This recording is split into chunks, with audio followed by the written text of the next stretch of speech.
Bonjour, nous allons présenter les logiciels d'archivage numérique qui se nomment ODS. D'autres l'appellent DDS. Ça veut tout simplement dire que c'est une suite de Odoo, EERP populaire, qui permet en fait de gérer numériquement des documents.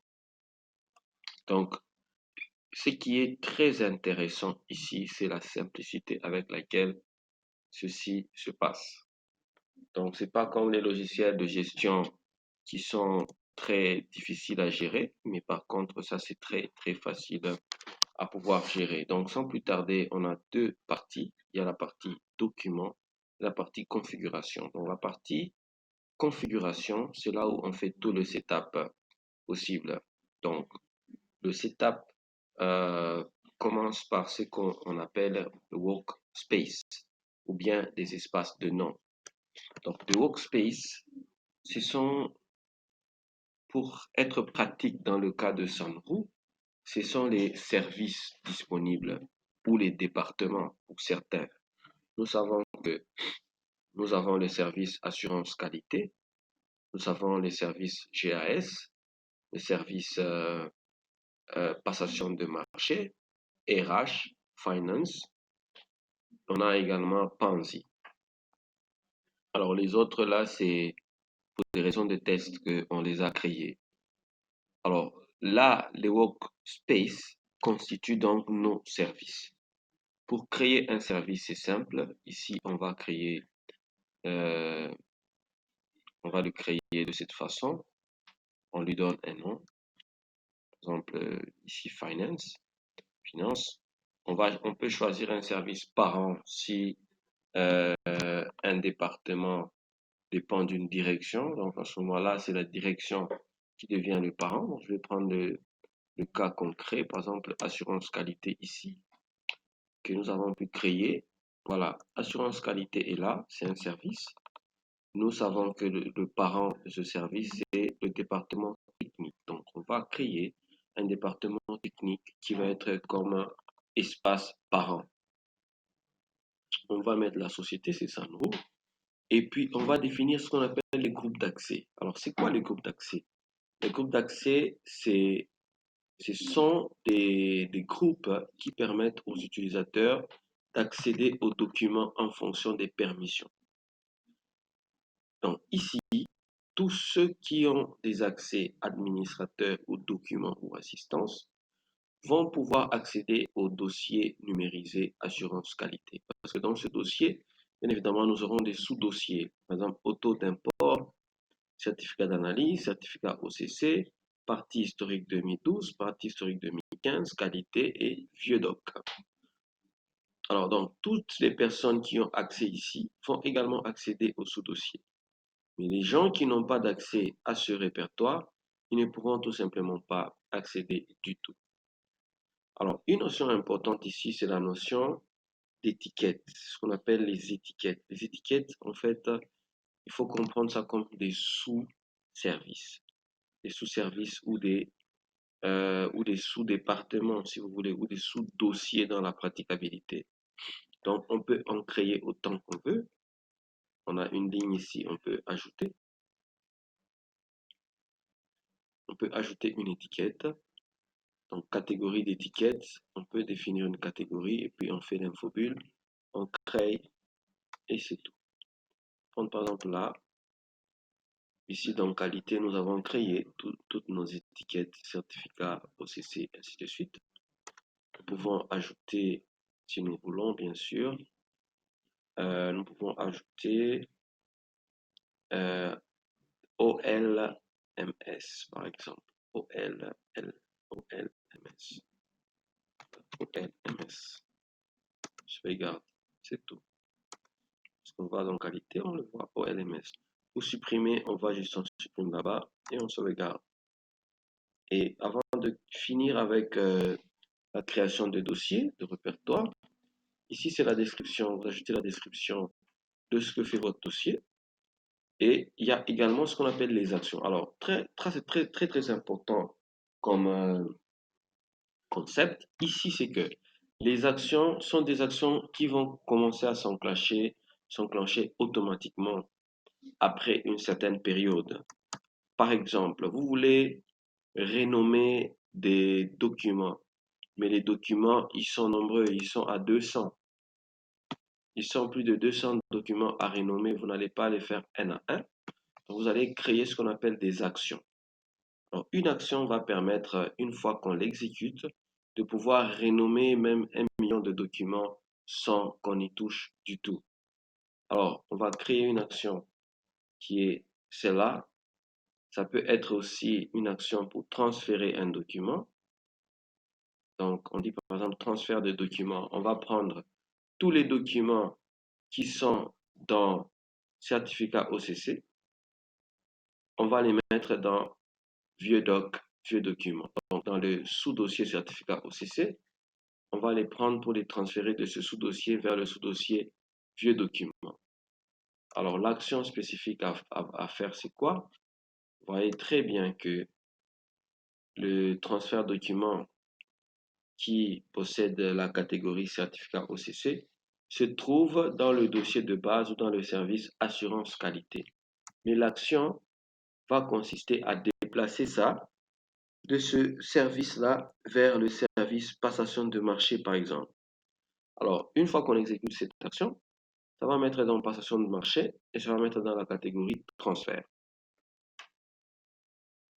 Alors, ici, on va se dire, il va envoyer un courriel et la date d'échéance est dans 2 jours. Donc, dans 2 jours, il va exécuter cette action. Une fois que on a les 2 jours, l'action est exécutée, on transfère les documents vers d'autres documents. Ça, comme nous le disons, c'est lorsque vous avez beaucoup de documents qui nécessitent des actions de ce sens, vous ne pouvez pas faire un à un. Voilà la notion de workplace. Une fois qu'on a le workspace configuré, les étiquettes peuvent être faites de la même façon. Donc, vous allez là-bas, toutes les étiquettes déjà créées peuvent être créées aussi directement à partir de la fiche ou du dossier du service. Alors maintenant, ici, vous avez la possibilité de cliquer sur Créer. Vous mettez Test Création. Vous sélectionnez le workspace. Par exemple, je me dis c'est passation, donc plutôt assurance qualité. Infobulle, je mets assurance qualité. Étiquette, je ne mets pas de sous-étiquette. Je fais sauvegarder. Alors, dès que je rentre dans les étiquettes, vous allez vous rendre compte que test création est allé dans le dossier assurance qualité. Voilà. Voilà tout ce qui concerne la configuration. Les liens partagés, ce sont des liens bien évidemment que nous pouvons partager afin de permettre aux utilisateurs soit de télécharger des documents ou de faire des uploads ou de pouvoir partager également à d'autres utilisateurs. Alors, une fois la configuration terminée, maintenant nous allons passer au document proprement dit. Voilà, tous les documents que vous voyez ici sont des documents qui proviennent d'un scanner. Ça va se passer comment? Donc, le scanner physiquement, il scanne, il peut scanner 1000 documents à la fois. Vous mettez 1000 documents. Il scanne tous les documents au format soit PDF ou au format que vous allez définir. Et en utilisant une URL, tous les documents vont être scannés et sauvegardés en vrac ici dans le dossier principal. Maintenant, après, une fois que les dossiers sont définis, on peut maintenant commencer à déplacer ces documents chacun dans son sous-dossier ou dans son service adéquat. Regardez très bien ici à votre gauche, vous avez tous les services définis là-bas. Alors, si je clique internal, toutes ces étiquettes apparaissent là-bas. Si je clique finance, les étiquettes apparaissent sur finance. Vous allez voir status to inbox to validate, validated, document, bill, expense. TVA, Fiscal Financial Contract, Fiscal Years 2018-2019. HR, vous voyez, quand je clique sur HR, je n'ai que absence, contract, appraisal. Quand je clique sur marketing, j'ai les trucs de marketing. Quand je clique sur gas, j'ai tout ce qui concerne gaz, appro, assurance qualité, dossier de réception, douane et LMS. Donc, les étiquettes qui sont les sous-dossiers, une fois que vous cliquez sur le dossier, les étiquettes apparaissent là-bas parce que vous pouvez mettre justement des documents dans les étiquettes qui sont des sous-dossiers. Si je vais sur Pansy, remarquez bien qu'il n'y a aucune étiquette parce que justement, je n'ai pas défini d'étiquette sur Pansy.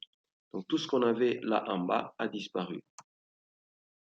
Si je clique sur Parents, bien évidemment, on a passation de marché, département technique, on a assurance qualité. Donc là, ce sont des parents. Chaque parent vient avec son enfant. Donc, assurance qualité qui n'apparaît pas là-bas directement, apparaît ici parce qu'on l'a mis dans le parent département technique. Alors, regardez très bien, je suis dans le parent ici, donc je ne vois pas les documents. Donc, quand je vais dans passation de marché, je ne peux voir que des documents qui ont été mis dans passation de marché. Donc, je vais rentrer dans tous. Voilà. Et je vais me mettre à déplacer les documents. Donc, je vais sélectionner. Pour sélectionner, vous cliquez sur contrôle et puis vous sélectionnez. Donc, quand je prends les documents, regardez, il y en a 7. Je peux maintenant les déplacer dans un dossier spécifique. Je me dis, ça appartient à quel service? Ça appartient au service GAS. Je fais ceci. Donc, automatiquement, ces documents sont dans GAS. Alors, comment je vais voir quand je vais là-bas? Je les trouve dedans. Voilà. Je peux les déplacer d'ici. Avant d'abord de les déplacer, j'arrive dans GAS. Mais dans GAS, je n'ai pas qu'un seul dossier de base. J'ai plusieurs dossiers qui sont là. APRO, assurance qualité, dossier de réception, douane et LMS logistique. Alors, je vais mettre où? Je me dis, OK, je vais prendre 2 dossiers et je vais les mettre dans l'étiquette, par exemple, douane. Ils vont aller dans les sous-dossiers douane.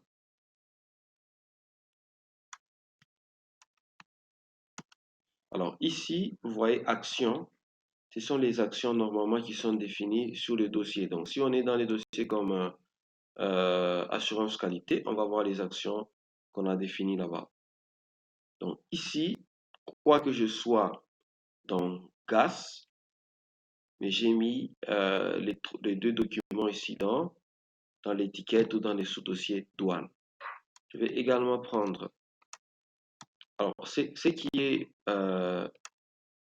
qui apparaît ici, c'est que vous ne voyez pas comment il déplace ces dossiers ici ou ces documents, tout simplement parce que nous sommes dans un même dossier de base, mais les étiquettes sont différentes. Je vais là-bas, je vais les mettre dans étiquette logistique. OK. Il a déplacé ces documents là-bas. Alors, vous avez la possibilité, bien évidemment, de regarder quand je clique là-bas, terme de référence. Donc, vous avez la possibilité de voir, de consulter un document ici directement pour savoir c'est quoi exactement. Alors, il est en train de se charger, ce document. Voilà. Ça, c'est avantageux pour comprendre exactement que j'ai toujours la possibilité de consulter, de voir c'est quel document exactement que j'ai transféré. Donc, il y en a 5. Je peux cliquer encore sur celui-là. J'attends seulement qu'il se lance. Voilà. Je peux voir tout ça. J'ai dit ça, ça a été archivé numériquement et j'ai placé ça ici. OK.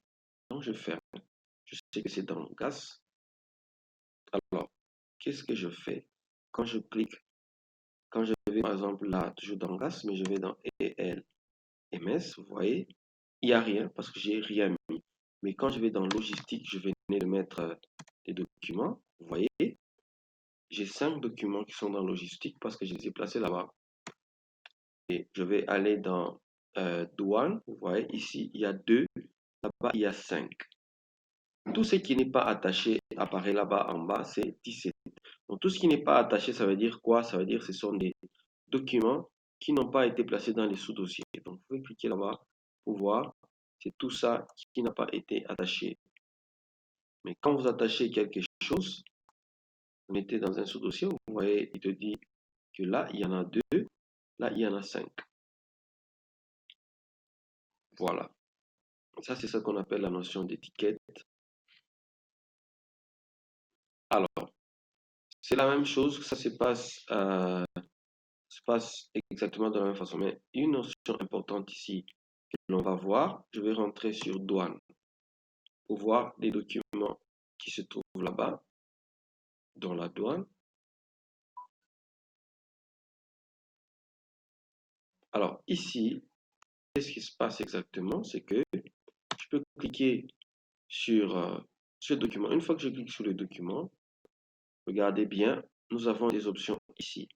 On peut le télécharger, c'est-à-dire l'utilisateur qui a accès à ce dossier peut le télécharger. Bien évidemment, ici, c'est en tant qu'administrateur que j'ai accès directement à ce dossier. On peut télécharger, on peut le partager avec d'autres personnes. Donc, je peux partager sur un lien quelconque, sur un site. Je peux mettre le nom de partage, document, test, et puis je peux le rendre valide jusqu'à, par exemple, au 29. Et je fais OK, fait. Alors, ce document, automatiquement, il est partagé avec des gens qui pourront justement le voir jusque le 29. Alors, une autre chose ici, c'est quoi? C'est le remplacement. Donc, je peux remplacer ce document par un autre document. Je peux prendre un autre document ici, rapidement. Je me dis que ce n'est pas le vrai document qui a été téléchargé ou qui a été chargé. Je vais donc le remplacer. Vous voyez, le remplacement va prendre l'effectivité. Une fois que je vais quitter le dossier, il va être effectif. Lors du remplacement, j'ai la possibilité de bloquer le dossier ou le document. Dès que je bloque le document ici, et même celui-là, ça c'est pour la confidentialité. En fait, pour la confidentialité, je peux bloquer un document. Une fois que le document est bloqué, il n'y a plus de possibilité de le consulter. On ne peut plus le consulter, à moins que l'administrateur puisse le déverrouiller. Il n'y a pas de possibilité de le consulter. Alors, ici, on peut également archiver un document. Archiver, c'est quoi? C'est qu'on a téléchargé, plutôt, on a scanné les documents, ce qui est une bonne chose. Mais les documents, ils sont toujours visibles, ils sont toujours accessibles, ils sont toujours visibles par tout le monde. Donc, je peux faire ceci et je dis j'archive. Voilà. Dès qu'on archive, ces documents disparaissent. En fait, ils disparaissent de la visibilité, donc vous ne les verrez pas. Alors, comment faire pour les voir? Comment faire pour les voir? En fait, pour les voir, vous devez bien évidemment faire violence et désarchiver. Donc, c'est là que la notion de filtre intervient. Parce que ici, vos documents semblent disparaître et on aura 1 million de documents ici qui, qui vont être classés dans ce logiciel. Et ce qui fera en fait l'objet de recherche ici, c'est que tous les documents archivés d'office, ils vont pas apparaître parce que c'est normal. Imaginez, vous avez 1 million de documents et que tous doivent apparaître ici sur la fenêtre. pour pouvoir naviguer dans les documents, ça va être difficile. Donc, carrément, nous pouvons archiver les documents qui ont peut-être 10 ans d'existence. On les archive, ils disparaissent. Comment y accéder? On fait le filtre. On va voir filtre. On a les filtres par mes activités. Activité en retard, activité du jour, activité future. Filtre par PDF, images, vidéos, doc. On peut mettre des images, on peut mettre des vidéos, on peut mettre des documents. Alors, ici, c'est archiver. On peut voir tout ce qui a été archivé. On clique là-bas. Alors, une fois qu'on a cliqué là, vous voyez tout ce qui a été archivé apparaît. Et on peut cliquer là. On dit, oh, on veut restaurer ici pour qu'il soit visible. Tout comme on peut le supprimer pour qu'il disparaisse définitivement. Donc, on choisit de le restaurer. Une fois qu'il est restauré, vous voyez, il n'est plus parmi ceux qui sont archivés. Et celui-là également, on peut le restaurer. Alors, en ce moment-là, dans archiver, il n'y a plus rien. Et quand on rentre sur douane, vous voyez, il y a 2 là-bas. Alors, l'autre notion, c'est les notes. Les notes spécifiques qu'on peut écrire, qu'on peut taper sur un document. Donc, les notes, c'est là-bas. On peut faire des notes. Alors, chaque fois que... Ça, c'est un point très important. Donc, chaque fois qu'il y a des modifications sur le document en termes de mouvement effectué ou de création, il y a l'historique en fait qui est toujours conservé. Et vous pouvez également ajouter des éléments, des messages, écrire des notes sur les documents. Des documents très, très confidentiels pour Sandro. Alors là, vous avez la possibilité également d'ajouter d'autres pièces jointes à ce document. Donc, vous pouvez faire ceci dans les documents scannés. Vous pouvez faire ça. Vous mettez la pièce jointe, c'est en train de charger. Vous faites enregistrer. Vous voyez ici, document très très confidentiel pour Sanro. On vous dit aujourd'hui et là c'était hier. Alors, vous pouvez envoyer un message. Voilà, tous ceux qui sont abonnés à ce document ici, ça veut dire tous ceux qui ont des accès dans ce dossier, ils pourront bien évidemment voir tous les commentaires qui sont faits ici. Note rapide de modification. Donc, on peut voir toutes les conversations qu'il y a eu ici. Et chaque personne, je dis bien chaque personne qui a accès à ce dossier peut entrer sur le même document et écrire des commentaires. Voilà, c'est une nouvelle version de document. Merci de considérer celle-ci. On a mis des addendas, ainsi de suite. Et puis, il y a la notion de planification. On planifie une activité relative à un document. Alors, quand on fait ceci, c'est que on va planifier, on va se dire quel est le type d'activité. On se dit, c'est un rendez-vous ou bien un courriel ou un appel. Mettons un courriel. Date d'échéance, 26. C'est assigné à une personne. Assigné à moi. Résumé. Test. Je dis test. Alors, je planifie. Je planifie une activité. Une fois qu'une activité est planifiée, vous allez voir que quelque chose de particulier va s'ajouter. Regardez ici, il s'ajoute une horloge pour dire que ce document, il y a une activité qui est prévue demain. C'est une activité de test par test pour l'utilisateur tel.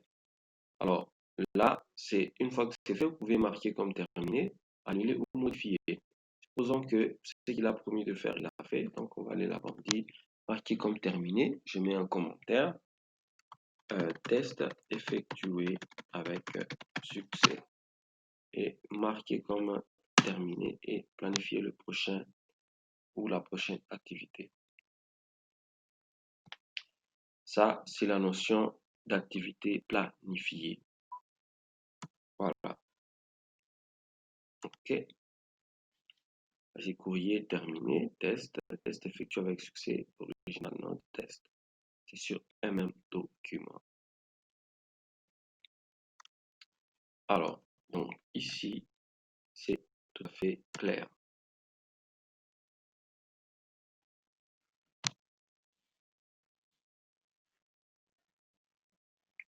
Alors, ici, comme vous avez vu, on a pu déplacer les documents spécifiques dans des dossiers spécifiques afin, bien évidemment, d'appliquer des changements tout à fait spécifiques. Alors, par rapport à ça, il y a une autre notion, c'est la notion de demande de documents. La demande de documents, c'est quoi? C'est que un utilisateur peut demander un document qui existe dans un dossier quelconque afin qu'on le lui donne dans son dossier. Donc, il dit demande document d'enregistrement propriétaire. Il y a un propriétaire. Ça vaut. Non, c'est ça. Je mets d'abord un utilisateur simple comme propriétaire et contact. Je mets ça en haut. Étiquette dans assurance, mais étiquette auto d'import. C'est type d'activité, document demandé parce qu'il demande un document. Merci de me fournir ce document. Alors ça, c'est comme on voit une requête. La requête est partie et elle est assignée à la personne spécifique. Document d'enregistrement. Vous voyez le timing qui s'est planifié. Vous pouvez voir tout ça. Donc, ça doit être dû dans 29 jours. OK? C'est déjà planifié pour 29 jours. Alors, tous les documents planifiés ou les demandes de documents sont ici pour pouvoir être gérés sans aucun problème. Donc, en définitive, c'est ça, TDS. Et le gros qu'il faut retenir, c'est que tous les documents scannés, ils viennent dans un répertoire de base. Et à partir de ce répertoire de base, on a la possibilité maintenant de pouvoir justement déplacer les documents dans leur département spécifique ou sous-département spécifique. Et la notion de filtre est très importante parce qu'on peut filtrer, ici on se dit on va filtrer uniquement les activités du jour. Alors les activités du jour ou les activités en retard ou les activités futures. Voilà. Quand on dit activité future, c'est tout ce qui a été planifié. On a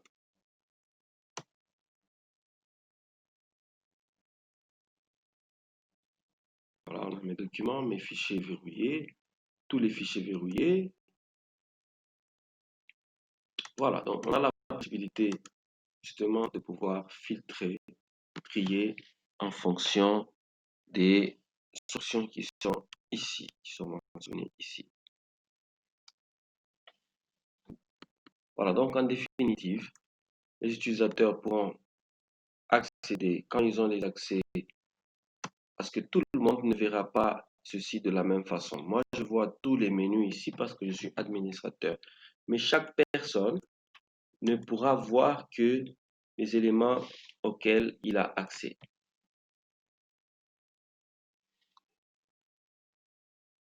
Donc, il y en a qui vont voir, euh, si je prends gaz, il y en a qui ne vont voir que les sous-départements de gaz, pas autre chose. On voit douane, logistique et consorts. Donc ça, ce sont les accès qu'on accordera aux utilisateurs en fonction, bien évidemment, des départements auxquels ils sont assignés. Voilà pour la présentation du logiciel, comment il est tout simpliste, mais pourtant très très efficace pour faire l'archivage numérique. Et là, on a la possibilité de rechercher, bien évidemment aussi. On peut rechercher en mettant là-bas, par exemple, RIP. Dès que je tape RIP, tout ce qui concerne RIP apparaît. Si je cherche par rapport à un nom spécifique, par exemple TNC, je fais ceci, le nom, j'ai le document. Donc la recherche ici est très très très très avancée. Si mes documents sont numérotés, donc ça va encore alléger les choses. Donc il suffira de taper sur le numéro là-bas et ça sera fait. Bien. Donc voilà tout pour la présentation.